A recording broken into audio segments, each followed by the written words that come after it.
That night, Jasmine Crockett was going to make an unexpected challenge to Bill Maher.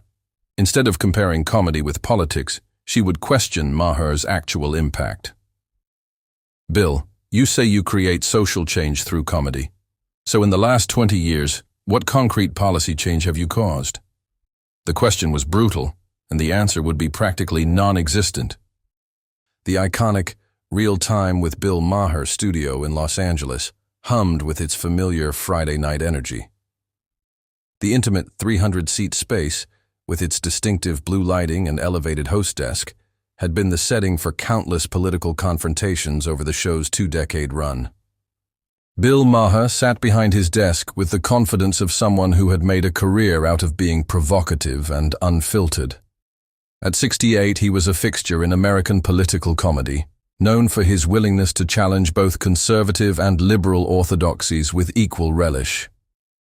Tonight's panel included the usual mix: a conservative columnist, a former Democratic strategist, and Representative Jasmine Crockett of Texas, making her first appearance on the show. Crockett sat in the guest chair closest to Maher, wearing a sharp charcoal blazer that projected professional authority without ostentation. What Maher didn't know was that Crockett had spent the past week preparing for this appearance with the same methodical approach she brought to cross-examining witnesses. She had watched hours of Maher's recent shows, read transcripts of his most controversial statements, and researched something that few people had ever bothered to examine: the actual measurable impact of Maher's commentary on American politics and policy. "So, Jasmine," Maher began with his characteristic smirk, "you're one of these new progressive firebrands. Tell me, are you one of the woke ones, or are you actually reasonable?" The audience chuckled at what had become Maher's signature move, positioning himself as the reasonable liberal surrounded by extremists on both sides. Crockett smiled politely, but didn't take the bait. "Well, Bill, I'm curious about that question. You talk a lot about being reasonable versus being woke, but I'm wondering about something else: results." Maher raised an eyebrow. "Results?" "Yes," Crockett said, turning slightly to face him directly. "You've been doing political commentary for over 20 years. You've had presidents on your show, senators, world leaders. You've built a career on being this influential voice in American politics." She paused, and something in her tone suggested this wasn't going where Maher expected. "So I'm curious, Bill. In the last 20 years, what concrete policy change have you caused through your comedy and commentary?" The question hung in the air like a challenge. Maher looked slightly taken aback. This wasn't the usual setup for one of his trademark rants. "Well, I think I've influenced a lot of conversations." "Conversations are great," Crockett interrupted gently. "But I'm asking about actual policy, legislation that passed because of your influence, administrative changes that happened because of pressure you created. Concrete, measurable impact on how America is governed." Maher shifted in his chair. "I think you're underestimating the power of comedy to change minds." "I'm not underestimating anything," Crockett said. "I'm measuring it, because while you've been having conversations, some of us have been passing laws." She pulled out her phone and consulted a note.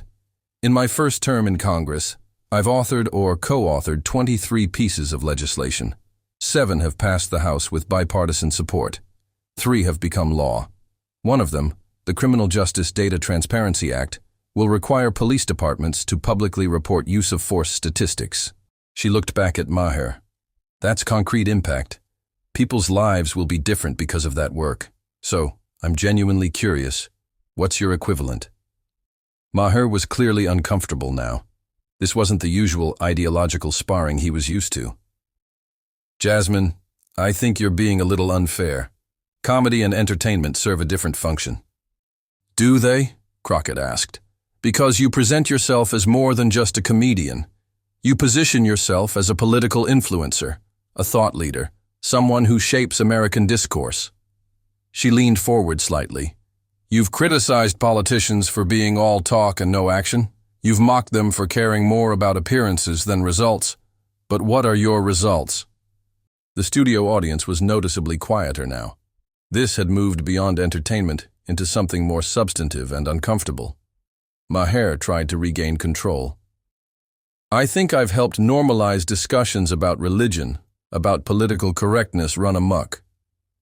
Normalize discussions, Crockett repeated. Bill, I don't want to sound dismissive, but is that really your highest aspiration? Normalizing discussions. Her voice took on the tone of someone who was genuinely trying to understand. You have this incredible platform. Millions of viewers, A-list guests, cultural influence that most politicians would kill for. And the best you can say is that you've normalized discussions?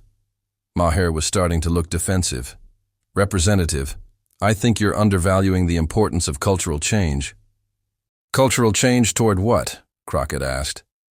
Because from where I sit, the culture you've helped create looks a lot like cynicism dressed up as sophistication. She gestured toward the studio audience. You've built a career on being the guy who's above it all, who sees through everyone's bullshit, who's too smart to get caught up in actual politics. Her voice grew stronger. But cynicism isn't wisdom, Bill, and being above it all isn't the same as being effective. The other panelists sat in stunned silence, clearly not expecting this level of direct confrontation. You want to know what I think your real impact has been? Crockett continued. I think you've helped create a generation of liberals who are more interested in feeling superior to other people than in actually helping them. Maher's face was reddening. That's completely unfair. Is it? Crockett asked. Because here's what I see. You mock politicians for being corrupt while taking money from industries you rarely criticize. You attack identity politics from the comfort of being a wealthy white man in Hollywood. You claim to be a truth teller while rarely facing any real consequences for being wrong. She pulled out her phone again. Bill, you've made some pretty definitive statements over the years. You said the 2008 financial crisis would be great for Democrats long term. You predicted that social media would democratize information and make people smarter. You've consistently argued that racism is mostly a thing of the past. Crockett looked up from her phone. How'd those predictions work out? Maher was visibly agitated now. Representative, I think you're cherry-picking. I'm not cherry-picking, Crockett said firmly. I'm asking about accountability, because while you were making those predictions from your TV studio, real people were losing their homes, their jobs, their lives. Her voice grew more passionate. You want to know the difference between us, Bill? When I'm wrong about something, people suffer. When you're wrong about something, you get material for next week's monologue. The studio was completely silent now. Even the cameras seemed to be capturing something unprecedented. You've spent 2 decades criticizing politicians for being out of touch, Crockett continued. But when's the last time you rode public transportation? When's the last time you went to a community meeting about local issues? When's the last time you talked to someone who's actually struggling, instead of just talking about people who are struggling? Maher tried to interrupt, but Crockett held up her hand. I'm not finished. You want to know what woke actually means? It means being awake to the fact that your comfort might come at someone else's expense. It means being willing to be uncomfortable if that's what it takes to make things better for other people.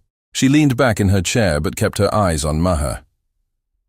You've made a career out of being comfortably uncomfortable, taking positions that feel edgy but don't actually cost you anything. Crockett's voice softened slightly. Bill, you're clearly intelligent. You have genuine insights about politics and culture. But intelligence without empathy is just sophisticated selfishness. She gestured toward the audience. These people come here for entertainment, and that's fine. But they also look to you for guidance about how to think about important issues. And what you're teaching them is that caring too much about other people's problems makes you woke and unreasonable. Her voice grew stronger again. What you're teaching them is that it's cooler to be cynical than to be hopeful, smarter to mock people trying to make things better than to help them do it. Maher was clearly struggling now. Representative, I think you're being very unfair to what I've tried to accomplish. What have you tried to accomplish? Crockett asked directly. Seriously, Bill. What was your goal when you started this show? What did you want to change about America? And how would we measure whether you've succeeded? The question was simple but devastating. Maher sat silent for several long seconds. I wanted to encourage critical thinking, to challenge conventional wisdom. Mission accomplished, Crockett said with a slight smile. You've definitely challenged conventional wisdom. Unfortunately, some of that conventional wisdom was actually true and helpful. She stood up from her chair, surprising everyone in the studio. Bill, here's what I think happened. I think you started out wanting to make a difference, and somewhere along the way, you decided that making fun of people trying to make a difference was easier and more profitable. Crockett's voice carried the authority of someone who had spent years in courtrooms making closing arguments. You've become comfortable being the smartest guy in the room who doesn't have to do anything with his intelligence except perform it. She gathered her things. And that's fine, I guess. But don't pretend it's the same as actually working to improve people's lives. Don't pretend that 20 years of sophisticated cynicism adds up to the kind of change this country needs. As Crockett walked toward the exit, Maher finally found his voice. Representative, where are you going? She turned back to face him. I'm going back to work, Bill. Real work. The kind that doesn't require an audience. The studio remained silent as Crockett left, leaving Maher sitting at his desk looking smaller than he had at the beginning of the show. When the show aired that Friday night, it became one of the most watched episodes in real-time history. But more importantly, it sparked a broader conversation about the difference between political commentary and political action, between entertaining audiences and serving communities. 3 weeks later, Maher devoted an entire segment to acknowledging that maybe, just maybe, he had been too dismissive of people who were actually trying to solve problems instead of just talking about them. It wasn't an apology, but it was recognition that some conversations change people, especially when they're forced to confront the gap between their influence and their impact. Because sometimes the most important question isn't whether you're right or wrong. It's whether you're making things better, or just making yourself feel better about how smart you are. If this story reminded you that influence without impact is just performance, and that real change requires real work, make sure to subscribe for more stories of people who prove that the most important conversations aren't always the most entertaining ones. They're the ones that actually matter.